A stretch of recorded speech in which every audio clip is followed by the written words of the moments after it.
Estamos de volta conversando com o diretor-presidente da Fundação Estadual de Pesquisa Agropecuária, a FEPAGRO, Danilo Reinheimer dos Santos. Vamos para a pesquisa, não? Estávamos, nós vamos para a sua área de pesquisa. Vamos lá, vamos ser um pouco egoísta, falar um pouco da minha vida acadêmica e de pesquisa. Obviamente que em 22 anos na universidade a agricultura mudou, a agricultura evoluiu, involuiu se nós olharmos para o outro lado. E o professor pesquisador Danilo, ou qualquer outro pesquisador, ele vai se moldando. Eu lembro que logo que eu entrei na faculdade de agronomia, que o sonho dos agrônomos, dos agricultores, era ter alta produtividade, máquinas, todo que parafernália. Em 20 anos, praticamente nós conseguimos tudo, né? Hoje nós temos máquinas com GPS, nós temos fertilizantes, os mais modernos, e eu diria assim que a essência da agricultura ela não mudou e ela está completamente atrasada. E é por isso que eu me debrucei, digamos, nos últimos 15 anos, para estudar os entraves, o porquê que a gente mantém uma produtividade ainda muito baixa, e por que nós estamos com praticamente todos os nossos recursos hídricos com algum tipo de contaminante. Então eu foquei a minha pesquisa nesses gargalos absolutamente teóricos e profundos de por que nós estamos com produtividade relativamente baixa e por que a grande pressão tem sobre a agricultura, achando que é fácil, né? Qualquer advogado, jornalista, acha que pode comprar um pedaço de terra, comprar um trator, umas máquinas e sair fazendo um cultivo. Então a minha pesquisa ela trabalha justamente nessa interface entre a produtividade, o produtivismo e a proteção ambiental. Porque eu acredito, e nós temos dados hoje do meu grupo de pesquisa e de outros grupos de pesquisa, que é possível aumentar 20%, 30% a produtividade média. Sem impactar. Sem impactar. Quer dizer, impactar sempre impacta. Mas impacto... eu diria assim, diminuindo o impacto que nós já temos hoje. Há impactos que conseguem ser absorvidos, inclusive, né? Sim, todo e qualquer sistema tem um processo de resiliência, que é aquela capacidade que o ambiente tem de retornar ao seu estado natural. Dá para compensar, o que não dá para compensar, e você fazer 10, 12 aplicações de pesticida por ano para cultivar, para produzir 50 sacas de soja por hectare. É possível produzir 60, 65 sacas de soja por hectare com a metade desse impacto. Eu estou diante aqui de uma espécime rara, assim. Pelo que eu entendi, o senhor não vai em nenhum demérito a isso, é uma postura política legítima.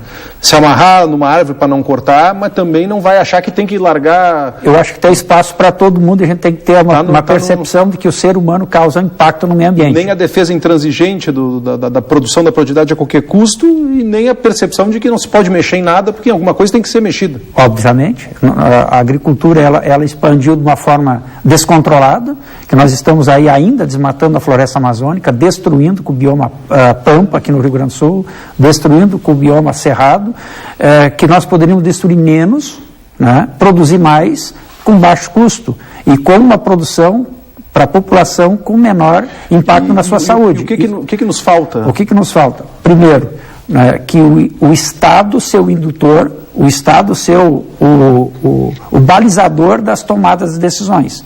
E como nós estamos com um processo democrático absolutamente jovem, nós achamos em determinado momento que o Estado tem que ser protetor, e em outros momentos nós achamos que o Estado tem que ser retirado do setor de produção. Eu vou dar um exemplo que eu mencionei muito claramente na Academia Francesa de Agricultura, que eu chamo de agricultura deixa conosco. Né? O que é essa agricultura deixa conosco? Quando tudo está indo bem, qual é o discurso que o setor produtivo, o setor universitário, os pesquisadores fazem?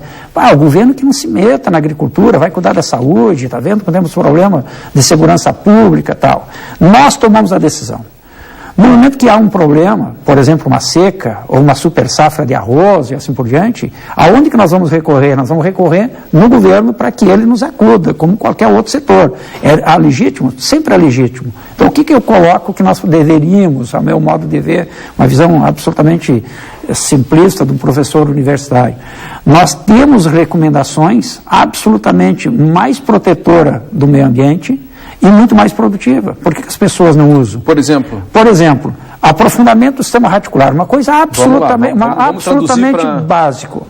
Aprofundamento do sistema radicular. Radicular é de raiz, não? De raiz, né? Qualquer planta que eu saiba, a raiz cresce para baixo. Por enquanto, sim. Como que você coloca fertilizante... Tem umas que cresce para os lados, mas depois vai para baixo. Como que você coloca fertilizante na camada superficial? Superficial? Superficial. Joga na terra. Joga na terra. Ou a planta sobe ou o fertilizante desce. Nenhum dos dois a gente sabe que não ocorre. O fertilizante não desce, toda a academia sabe disso, todo e qualquer agrônomo que sai da faculdade de agronomia sabe disso, e todos sabem que a raiz cresce para baixo.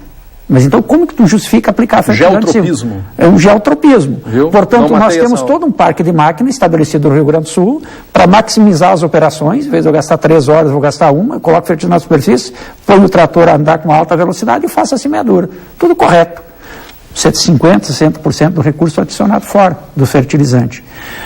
Uma seca, fica 10 dias, 15 dias sem chover, você vê em todos os meios as pessoas falam, tem uma seca no Rio Grande do Sul, está faltando água. Se você abrir uma trincheira, se abrir um buraco no solo, você vai verificar que a 30 centímetros de profundidade tem água. A água está no solo, mas a raiz está em cima. Nós perdemos isso, em média, 30% de produtividade em todas as culturas só com esse efeito. Se eu jogar a raiz mais para baixo, se eu criar condições para que a raiz desça, nós teríamos 30% aumento de produtividade. É genética ou não? Várias. A primeira, operação mecânica. Nós temos que mexer no solo, sim, quando ele está compactado. Começa a passar muita maquinaria, ele fica duro. Tem que afofar para a raiz. Tem que afofar o solo para ele descer. Para a raiz não sofrer tanto. Eu tenho que colocar o fertilizante mais embaixo, porque a planta tem um sinal, ela recebe um sinal da solução do solo e diz, aqui está legal, eu vou reproduzir raiz. Como é que se coloca lá para baixo? Máquinas que colocam fertilizante. Tem isso? Tem isso, está disponível no mercado. Desculpe as perguntas, mas eu sou guri de apartamento mesmo. Mas isso é o trivial. As pessoas que trabalham com agricultura sabem isso. Disso, claro. Mas tem uma coisa mágica, que a gente não conhece muito bem por trás, que as pessoas são induzidas a não fazer isso. Obviamente que o consumo de fertilizante vai aumentar, e provavelmente quem não conhece a agricultura vai pensar que a irrigação, né? Ela vai solucionar tudo. Pergunta óbvia, se sabem por que não fazem, que o problema é econômico, custa muito? Tem tantas coisas, Túlio, que o ser humano conhece e ele não faz. Por exemplo, quem não sabe que você comendo incorretamente, sendo sedentário, que você vai ter problema cardíaco, que você vai...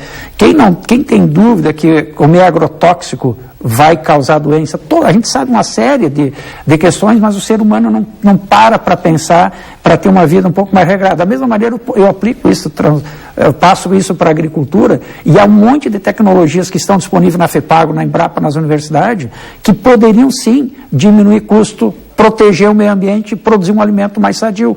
Mas a máquina do agronegócio empurra para você ter altas produtividades, com altos custos, e aí o agricultor vem com a choradeira que a margem de lucro dele é pequena. O que eu faço na universidade? Eu discuto isso abertamente com meus estudantes, preparo meus estudantes para que eles sejam professores, sejam pesquisadores, com essa visão de que tem que se produzir cada vez mais, sem dúvida nenhuma, mas ao mesmo tempo eu tenho que usar as técnicas as mais básicas possível, tipo essa de eu colocar a semente mais embaixo, colocar o fertilizante mais embaixo, e não imaginar que eu vou ter uma planta mágica, né, que vai ser feita por uma empresa multinacional e que eu vou colocar no solo que eu vou ficar rico. Mas o melhoramento genético ele é importante. Eu sei, claro, por exemplo, cultura de eucalipto. Se conseguiu melhorar muito, reduzir muito o impacto ambiental do eucalipto com a melhora genética. Sim, sem dúvida. Raiz, nesse caso, menos profunda a raiz, né? Isso, planta que precisa de menos água. Menos água e assim por... Não é possível. Hoje nós temos uma possibilidade muito grande de ter plantas com sistema radicular mais profundo, né, portanto, que vão absorver mais água. Nós temos plantas que são mais resistentes à perda de água, que fecha os estômatos, e você tem a mesma produtividade com muito menos água. Eu tenho plantas cuja relação entre folha e o elemento produtivo, tipo o grão, é muito mais favorável. Só que esse tipo de melhoramento é um melhoramento que muitas vezes não interessa às empresas melhoradoras. O que interessa para uma empresa melhoradora é ter o controle da semente, para que ela possa cobrar o seu royalty, absolutamente, eu diria assim, normal dentro do sistema capitalista, nada contra, né?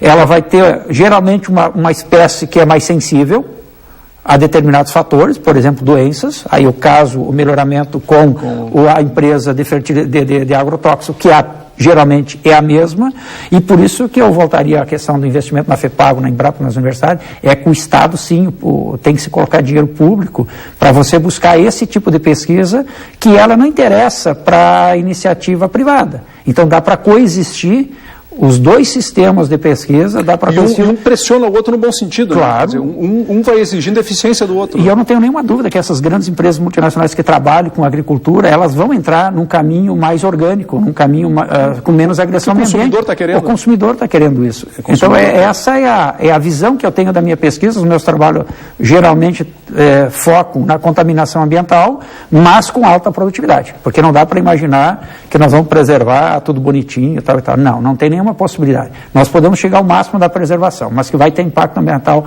vai ter impacto. Minimizar esse impacto no tempo, no espaço e em termos quantitativos é a função básica do engenheiro agrônomo, do engenheiro florestal e assim por diante. Essa é em tese, o resumo da obra. O resumo da obra. Vamos fazer um intervalo? Vamos lá. Já voltamos.